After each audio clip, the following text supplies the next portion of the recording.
السلام علیکم ورحمۃ اللہ وبرکاتہ۔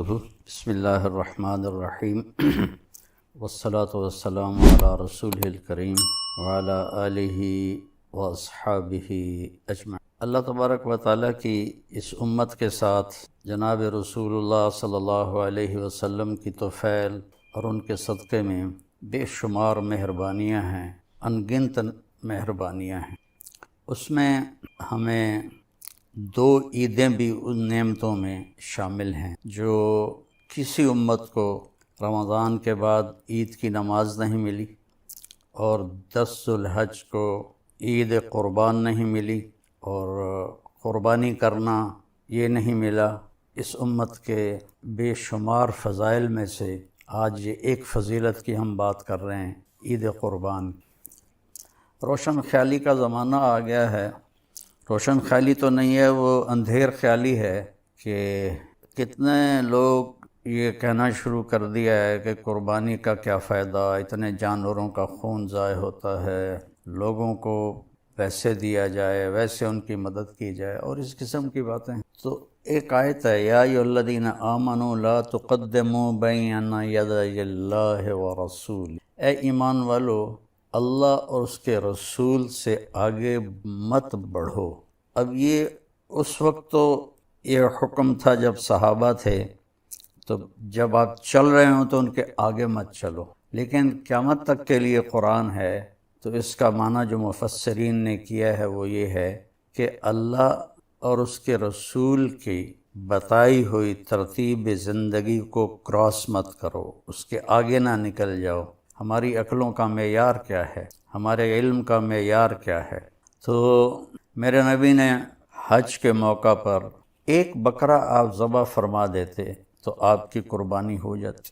یہ سنت ابراہیم ہے۔ میں تھوڑا پیچھے چلا جاؤں کہ وَإِذِ ابْتَلَىٰ إِبْرَاهِيمَ رَبُّهُ بِكَلِمَاتٍ فَأَتَمَّهُنَّ قَالَ إِنِّي جَاعِلُكَ لِلنَّاسِ إِمَامًا قَالَ وَمِنْ ذُرِّيَّتِي قَالَ لَا يَنَالُ عَهْدِ الظَّالِمِينَ، کہ جب اللہ تعالیٰ فرماتے ہیں کہ جب میں نے اپنے خلیل ابراہیم کو امتحانوں میں ڈالا تو وہ ہر امتحان میں پورا نکلا، تو میں نے کہا کہ ابراہیم میں تمہیں لوگوں کا امام بناؤں۔ تو انہوں نے فرمایا میری نسل میں بھی ہو، تو کہا نہیں، جو ظالم ہوں گے وہ اس کے حقدار نہیں ہوں، جو فرما بردار ہوں گے وہ اس کے حقدار ہوں۔ اور اس میں جو ایک بہت بڑا امتحان لیا کہ 84 سال کی عمر میں بیٹا پیدا ہوا، 60 سال اگر 20 سال کی عمر میں شادی ہوئی ہو تو 64 سال دعا مانگتے رہے، رب ھب لی من الصالحین، اور اللہ نے بیٹا دیا تو فرمایا اس کو چھوڑ کے آؤ یہاں سے دور۔ انہوں نے عرض کی کہاں؟ فرمایا جبریل تمہیں راستہ دکھائے گا۔ جبریل انسانی شکل میں ایک اونٹنی پر سوار ہو کر تشریف لائے، ان کے پیچھے حضرت ابراہیم علیہ السلام، حضرت حاجرہ علیہ السلام اور حضرت اسماعیل علیہ السلام، یہ تینوں ایک اونٹنی پر سوار۔ اور جب مکہ کے کالے پہاڑ آ گئے اور ایک وادی تھی نیچے، تو پہاڑ ایسے اوپر اس کے کھڑے ہوئے تھے، انہوں نے اس کو چھپایا ہوا تھا اس وادی، کہنے لگے یہاں چھوڑ دو اور تم خود واپس چلے جاؤ۔ تو حیران ہوئے، آگ میں ڈالے گئے تو کچھ نہیں بولے، حسبی اللہ و نعم الوکیل اتنا کہا، لیکن جب وہاں کہا جبریل نے یہاں چھوڑ دو تو کہنے لگے یہاں کیسے چھوڑ دوں، یہاں تو کچھ بھی نہیں ہے۔ تو جبریل بولے کہ آپ کے اللہ کی منشا ہے، ان دونوں کو یہاں چھوڑ دیں، اس بچے سے اللہ تعالیٰ آخری نبی کو پیدا فرمائیں۔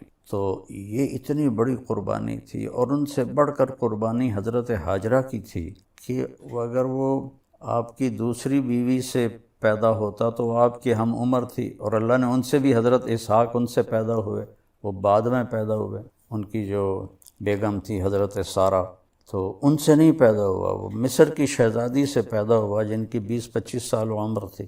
تو وہ کہنے لگی آپ کدھر جا رہے ہیں؟ تو وہ خاموش، وہ حیران پریشان کہ مجھے اکیلے چھوڑ کے کہاں جا رہے ہیں؟ تو چلتے چلتے چلتے جہاں آج زمزم کے پانی کے وہ کنیکشن لگے ہوئے ہیں، کدئی اس کو کہتے ہیں، وہاں پہنچے 3-4 میل چل کے۔ تو پھر حضرت حاجرہ کو خیال آیا یہ نبی ہیں، کہیں اللہ نے نہ کہا ہو، تو فرمانے لگے اللہ امرک، کیا اللہ نے آپ کو حکم دیا ہے؟ تو آپ نے ایسے سر ہلایا۔ فَإِذًا لَن يُضَيِّعَنَ اللَّهُ، پھر اللہ ہمیں ضائع نہیں کرے گا آپ چاہیں۔ وہ اونٹیں پہ سوار ہوئے، اور آپ ذرا تصور کریں، مسرات بھی سن رہی ہوں گی کہ 20-25 سال کی بچی کو مکہ کے کالے پہاڑوں میں، جہاں نہ انسان، نہ پانی، نہ سایہ، نہ درخت، نہ چھاؤں، اکیلے چھوڑ دیا جائے، اور وہ شہزادی، تو اس پہ کیا بیتی ہوگی، اس پہ کیا گزری ہوگی۔ تو ان کو دیکھتی رہیں۔ جب وہ پہاڑ پار کر کے نیچے چلے گئے تو پھر بوجھل قدموں سے واپس آئیں۔ تو اللہ تعالیٰ نے ان کی قربانی پر زمزم کا کنواں نکالا۔